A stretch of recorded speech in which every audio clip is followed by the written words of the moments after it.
4月电价要起，物价嘛可能会跟起哦。外界是真烦恼，讲消费者物价指数 CPI 会超过2%。中央银行的总裁杨金龙早起直直反映是表示讲，即马有真侪国家的 CPI 拢起超过3%，所以咱台湾的物价阁算平稳。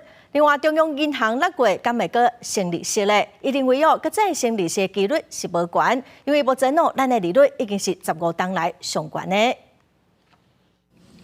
经济部顶一日宣布，电钱4月份开始起，平均起的幅度差不多是11%，引起外界烦恼，电钱起敢会带动另外一波物价起。将来消费者物价指数 CPI 可能会冲破2%，通货膨胀的警戒线。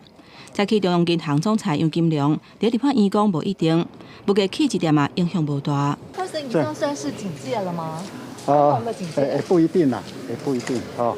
很多国家都2% 以上，而且甚至都3%哦。现在目前先进国家都是这样。好，我们算是很温和的啦。路上杨金龙表示，物价爱看长期平均。以台湾来讲，长期平均2%是会当接受的。以美国做例，美国联准会认为爱到2026年，通货膨胀率才会降到2%。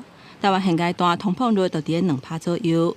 不过有立委认为讲，4月份新的电价实施了后，公路、铁路票价嘛有可能会起，烦恼恐惊会扩大通货膨胀的效应。涨电价配套升息的做法，真的能够抑制并限缩物价上涨。即使我们升息，即使电价上涨，不过呢，我们的通膨率呢还是持续在下降的。因为这个我们的预测也是这样子，那主计总处的预测也是这样子。现在外界嘛关注中央银行6月敢要会阁升息。杨金龙表示，可能性无大，目前利率已经是15年来的观点，不过要降息的机会嘛无大。记者综合报道。